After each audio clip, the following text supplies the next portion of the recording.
Hey guys, this is Cadma here from Bitten Apple TV in conjunction with the kid from the radio. We are here at Garden State Comic Fest, ready to battle, ready to interview. Let's go.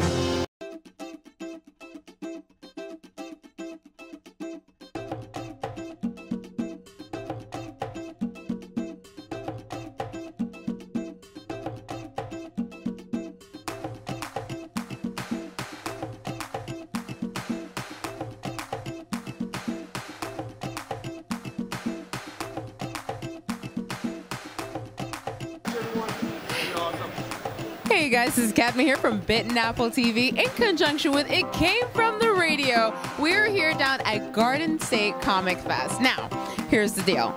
I was walking by this booth and I saw a bunch of books that I was very, very intensely interested in. One of them being the Séance Room, Pieces of Madness. I had to learn a little bit more about it and of course share it with you guys. This is the author, writer, incredible, very, very creative individual who's come up with all of these concepts, Kasey Pierce. So let's start with the Séance Room. Tell our viewers a little bit more about the book. Séance Room was written by Ben Goldsmith. It exists in the same universe as my comic book series, Norah. It's very much in the vein of 13 Ghosts.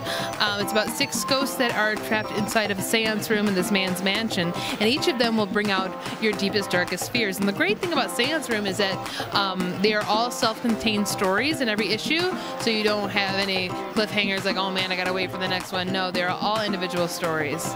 So it's in the same world as your book, Norah. So tell me a little bit more about Norah and I guess how they're gonna come together in their little universe. Well, we are building up to a crossover. The script is still in the works. We're building a crossover between with the Séance Room and, of course, The Rot, who the same illustrator as Norah, Sean Steele, who also hand paints it. So that script is being worked on as of right now. But Norah is a coma fisher for hire. So she has the ability to delve into your mind's eye, retrieve you from, or help you cross over during a coma. But she obtained that ability while working in pathogenic development for the CIA, creating hellish viruses for means of biological warfare. So very much in the vein of the X-Files. That's intense. Could you just imagine someone just kind of roaming around up there in your head? Now, I also bought your book. I actually bought this book yesterday. I didn't get a chance to read it, but I am going to read it because I found it very, very intense. Pieces of Madness. And I was sort of like flipping through the pages and I fell in love with it. So for those who are like, what's the book about? She's the writer. Got that one right. We rebounded, though. We rebounded because I do know about Séance Room and it's an excellent comic. But Pieces of Madness, now this is a re-release of a book that I had some commercial success with a few years back, kind of put me on the map, when it was 5 short stories. Now you're getting 7 short stories of the insane, cultist, and paranormal with illustrations, too, from the latest and greatest in comics and literary arts. And the cover art is by Marvel artist Ryan Lee. So we're very proud of that as well. But it's sort of a Clive Barker meets Twilight Zone, so definitely a gore piece if you're into that. So when it comes to your writing style, what would you say, I guess, is your biggest influence when it comes to, because as a writer, you kind of pull a little bit from everywhere, but there's always one particular source that drives you the most. Right, and I think a lot of it comes from my upbringing. You know, I come from dark stock. You know, I grew up in a very Bible-centric home, and as we talked about yesterday, you know, you have too, and it does change what you're afraid of. That we do believe that if you leave yourself spiritually vulnerable, that you know, interdimensional beings can walk into your waking life, and it's a terrifying thought. So that kind of theme goes throughout Pieces of Madness that people have noticed that I involuntarily placed there. But if we're talking about Norah, again, it harkens back to something personal. When I was 24, I was diagnosed with multiple sclerosis. And I set out to investigate and learn everything I could about why I have what I have. You can't tell me, oh, there's no explanation. I'm going to find it out. So I became obsessed with the brain and neurology and how that works. But I've also dabbled in the metaphysical. Obviously, we're very spiritual people. So you think of like, well, what is a coma?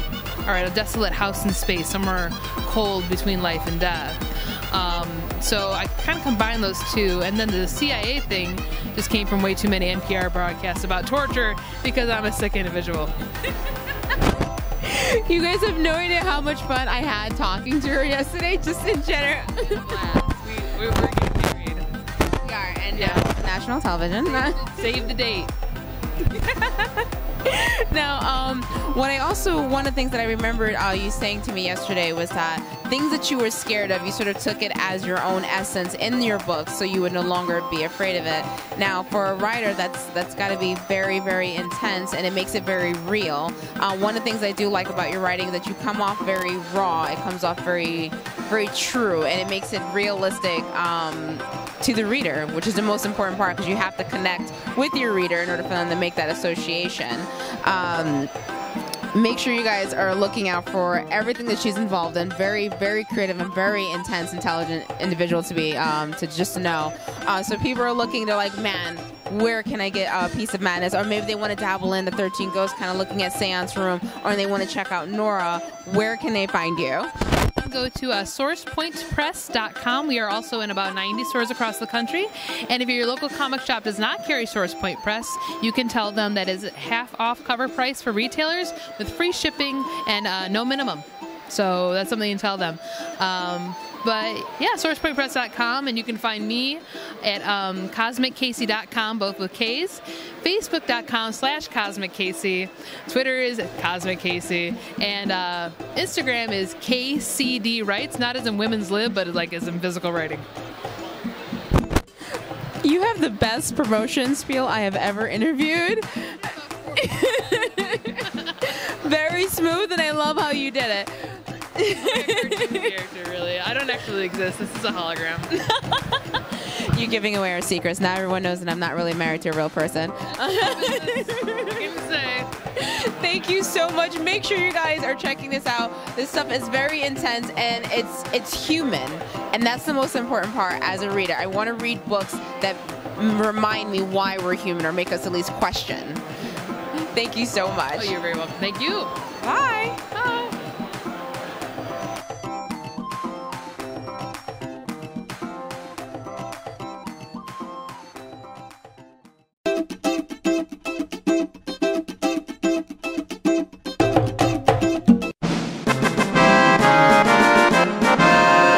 Victory. Thank you guys so much for watching, and I hope you guys enjoyed the show, enjoyed the interviews, and getting to know our local comic books. There's so much that we can do. Don't get me wrong, we all love Marvel, we all love DC, but I want to find more. I want to find more. Thank you guys so much for tuning in. Be sure to give me a clicking the thumbs up, as well as clicking the button down there to subscribe. Just do it right now. I mean, the button is blinking, it's winking at you. It's like, baby, you want more. And you do. Bye.